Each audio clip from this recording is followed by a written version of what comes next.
یہ آنکھیں خشک ہیں یا رب انہیں رونا نہیں آتا، سلگتے داغ ہیں دل میں جنہیں دھونا نہیں آتا۔ السلام علیکم۔ آج کا موضوع ہے توبہ کی عظمت اور اس کی تاثیر۔ ہم سب گنہگار ہیں، کوئی شخص بھی گناہوں سے پاک نہیں ہے، لیکن اچھا انسان وہ ہے جو اللہ کے حضور اپنے گناہوں کی معافی مانگے اور گناہوں سے بچتے ہوئے زندگی گزارنے کی بھرپور کوشش کرے۔ انسان بار بار دنیا میں اپنی آمد کا مقصد یعنی آزمائش بھول جاتا ہے، اس لیے وہ ان کاموں میں مبتلا ہو جاتا ہے جو گناہ کے ہیں۔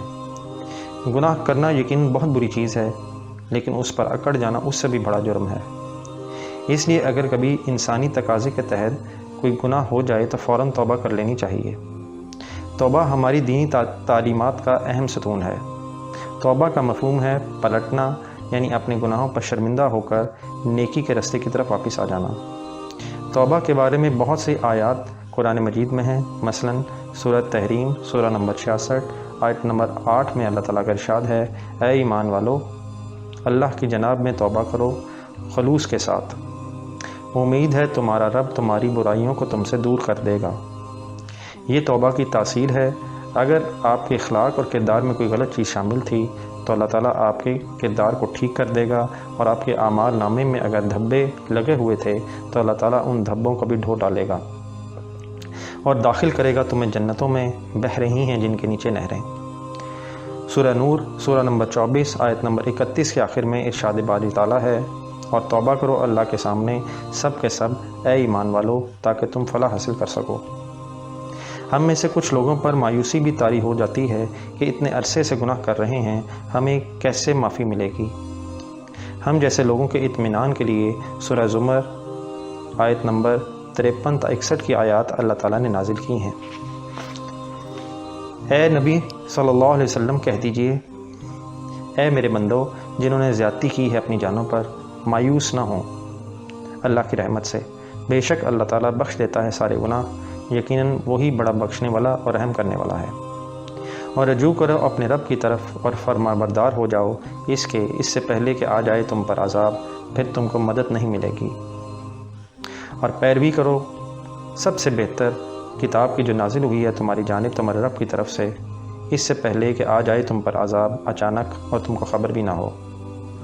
ایسا نہ ہو کہ کہنے لگے کوئی شخص، ہائے افسوس ہے اس پر جو کوتاہی میں نے اللہ کے حق میں کی ہے، اور یہ کہ میں تھا ہی مذاق اڑانے والوں میں، یا یہ کہنے لگے کہ اگر مجھے اللہ ہدایت دیتا تو میں بھی ضرور ہو جاتا پرہیزگاروں میں، یا کہنے لگے جب دیکھ لیں عذاب کو کہ اگر کسی طرح میرے لیے ہو دوبارہ دنیا میں جانا تو میں پھر ہو جاؤں گا نیکوکاروں میں۔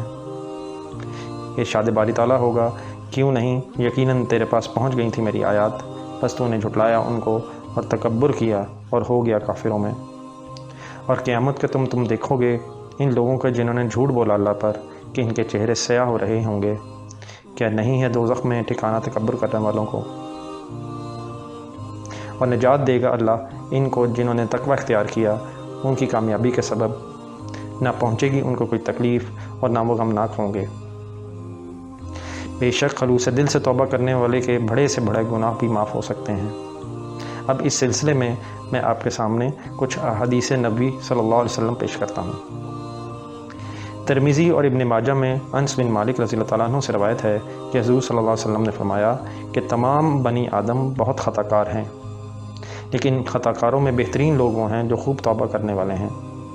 توبہ کا مطلب یہ ہے کہ توبہ کرتے وقت آپ پورے خلوص سے یہ فیصلہ کریں کہ آپ نے فلاں گناہ نہیں کرنا، تو آپ کی توبہ ہو گئی۔ اگر کبھی بشری تقاضے سے پھر ہو جائے تو پھر توبہ کر لیں۔ بہرحال یہ ذہن میں رکھا ہے کہ اللہ تعالیٰ دلوں کے حال اور نیتوں کو بھی جانتا ہے۔ ابن ماجہ اور بہقی میں عبداللہ بن مسعود رضی اللہ تعالیٰ عنہ سے روایت ہے کہ گناہ سے توبہ کرنے والا ایسا ہے جیسے اس نے کبھی گناہ کیا ہی نہیں تھا۔ مسلم کی حدیث ہے، حضرت ابو ہریرہ رضی اللہ تعالیٰ عنہ اس کے راوی ہیں۔ حضور صلی اللہ علیہ وسلم نے فرمایا، قسم ہے اس ذات کی جس کے ہاتھ میں میری جان ہے، کہ اگر تم لوگ گناہ نہ کرتے تو اللہ تعالیٰ تمہیں کہیں اور لے جاتا، مطلب فنا کر دیتا، اور پھر کسی ایسی قوم کو پیدا کرتا جو گناہ کرتی اور پھر وہ اللہ تعالیٰ سے استغفار کرتی اور اللہ تعالیٰ اسے معاف کر دیتا۔ اسی طرح کبھی کسی کو یہ نہیں کہنا چاہیے، چاہے وہ شخص متواتر گناہ کرتا جا رہا ہو، کہ اللہ تجھے کبھی معاف نہیں کرے گا۔ اللہ کی رحمت سے کسی کو مایوس نہیں کرنا چاہیے، یہ بہت بڑا جرم ہے۔ مسلم کی روایت ہے، حضرت جندم رضی اللہ تعالیٰ عنہ سے مروی ہے کہ حضور صلی اللہ علیہ وسلم نے ایک واقعہ بیان کیا کہ ایک شخص نے یہ کہا کہ خدا کی قسم اللہ تعالیٰ فلاں شخص کو کبھی معاف نہیں کرے گا۔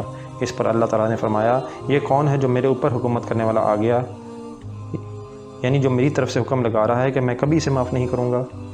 اس کو تو میں نے معاف کر دیا، اور اس شخص کے تمام اعمال ضائع کر دیے اس وجہ سے کہ اس نے میرے بندے کو مایوس کیا۔ اس کا مطلب یہ ہے کہ توبہ کی دعوت دیتے رہو، لوگوں کو ترغیب دیتے رہو، لیکن مایوس ہرگز نہ کرو۔ آئیے اللہ کے سامنے اپنے گناہوں کی معافی مانگیں۔ اصل توبہ کا مطلب یہ ہے کہ ہم اپنی زندگی میں اللہ تعالیٰ کے تمام احکامات پر عمل کرنے کی کوشش کریں، اور خاص طور پر تمام حرام کاموں سے بچنے کی کوشش کریں، اور پھر اللہ کی رحمت مانگیں، اور مسلسل اللہ تعالیٰ سے دعا مانگتے رہیں، مدد مانگتے رہیں، کیونکہ انسان خطا کا پتلا ہے، بار بار انسان سے غلطی ہو جاتی ہے۔ آخر میں آپ سے ایک درخواست ہے کہ روزانہ قرآن مجید پڑھا کریں۔